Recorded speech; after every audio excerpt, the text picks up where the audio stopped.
Hi friends, welcome to my channel. రీసెంట్గా IPL మ్యాచ్లలో Punjab తరపున impact ప్లేయర్గా వస్తున్నటువంటి అశుతోష్ శర్మ తన బ్యాటింగ్ శైలితో సిక్స్లతో అదరగొడుతున్నాడు. అయితే ఎవరు ఈ అశుతోష్ శర్మ? ఇతని గురించి ఇప్పుడు మనం పూర్తిగా తెలుసుకుందాం. టాపిక్లోకి వెళ్ళే ముందు వీడియోని చూస్తున్న ప్రతి ఒక్కరూ వీడియోని లైక్ చేసి మన ఛానల్ను సబ్స్క్రైబ్ చేసుకోండి. దీని ద్వారా నేను ఫ్యూచర్లో చేయబోయే వీడియోలన్నీ కూడా మీకు నోటిఫికేషన్గా వస్తాయి. ఓకే, ఇక లేట్ చేయకుండా వీడియోని స్టార్ట్ చేసేద్దాం. అశుతోష్ శర్మ పూర్తి పేరు అశుతోష్ రాంబాబు శర్మ. అశుతోష్ 1998 సెప్టెంబర్ 15న మధ్యప్రదేశ్లోని రాట్లం అనే నగరంలో జన్మించాడు. అశుతోష్ వాళ్ళ నాన్నగారు రాంబాబు శర్మ, అలాగే వాళ్ళ అమ్మగారు హేమలత శర్మ.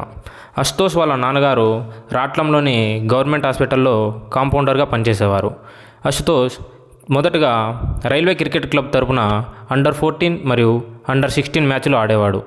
ఆ తర్వాత ఫార్మర్ ఇండియన్ క్రికెట్ ప్లేయర్ అయినటువంటి అమాయ్ కురోషియా సహాయంతో 2016లో ఇండోర్కు షిఫ్ట్ అయ్యాడు. అయితే అశుతోష్ శర్మ ఇండోర్కు షిఫ్ట్ అయిన మొదట్లో అతని దగ్గర పాకెట్ మనీ ఉండేది కాదు. దీంతో మధ్యాహ్న భోజనం కోసం కొన్నిసార్లు అశుతోష్ శర్మ క్రికెట్ మ్యాచ్లకు అంపైరింగ్ చేసేవాడు. ఈ విధంగా చాలా కష్టపడి క్రికెట్ ఆడేవాడు. అలాగే అశుతోష్ శర్మ 2016లో మధ్యప్రదేశ్ తరపున అండర్-19 డెబ్యూట్ చేశాడు. అశుతోష్ శర్మ అండర్-19 క్రికెట్ ఆడే సమయంలో ఇంట్లోని పనులన్నీ తనను తానే చేసుకుంటూ పనిష్మెంట్ చేసుకునేవాడు. ఈ విధంగా చేయడం వల్ల డిసిప్లైన్గా ఉండొచ్చని అతని నమ్మకం. అలా ఒక నెల రోజుల పాటు తన ఇంట్లో పనులు తాను చేసుకోవడం వల్ల ఒక మ్యాచ్లో సెంచరీ కొట్టానని ఒక ఇంటర్వ్యూలో చెప్పాడు.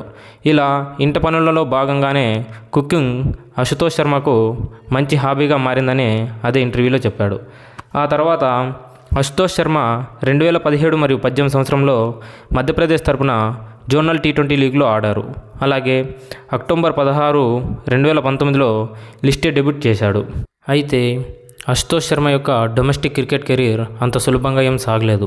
2020 మరియు 2022 మధ్య సమయంలో వచ్చినటువంటి Madhya Pradesh cricket association coach Chandrakant Pandit వల్ల చాలా ఇబ్బందులు ఎదుర్కొన్నానని అశుతోష్ ఒక ఇంటర్వ్యూలో చెప్పాడు.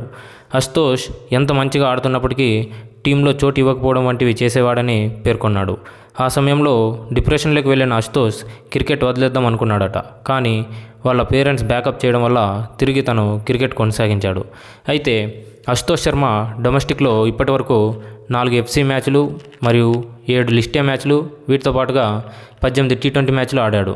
ఇలా తన కెరీర్లో తక్కువ మ్యాచ్లు ఆడినప్పటికీ 2023లో జరిగినటువంటి సయ్యద్ ముస్తాక్ అలీ ట్రోఫీలో అరుణాచల్ ప్రదేశ్ మీద కేవలం 11 బాల్స్లోనే హాఫ్ సెంచరీ సాధించాడు. ఈ విధంగా యువరాజ్ సింగ్ పేరు మీద ఉన్నటువంటి రికార్డ్ని సమం చేశాడు. ఈ 5 ఇన్నింగ్స్ ఆడిన Ashutosh Sharma Punjab Kings batting coach అయినటువంటి సంజయ్ బంగర్ దృష్టిని ఆకర్షించాడు. ఆ విధంగా 2024లో జరిగిన ఐపీఎల్ ఆక్షన్లో బేస్ ప్రైజ్ 20 లక్షలకు పంజాబ్ కింగ్స్కి సోల్డ్ అయ్యాడు.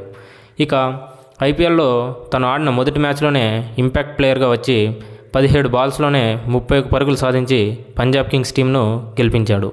ఈ విధంగా పాకెట్ మనీ కోసం అంపైరింగ్ చేయడం, తన సొంత కోచ్తో గొడవలు వంటి ఎన్నో కష్టాలను ఎదుర్కొని వచ్చి నేడు ఐపీఎల్లో మంచి ఇంపాక్ట్ ప్లేయర్గా గుర్తింపు తెచ్చుకున్న అశుతోష్ శర్మ యొక్క కెరీర్ మంచిగా సాగాలని కోరుకుంటూ ఈ వీడియోని ఎండ్ చేస్తున్నాను. ఈ వీడియో కనుక మీకు నచ్చినట్లయితే మీ ఫ్రెండ్స్ అండ్ ఫ్యామిలీ మెంబర్స్కి షేర్ చేయండి. Okay, thank you for watching.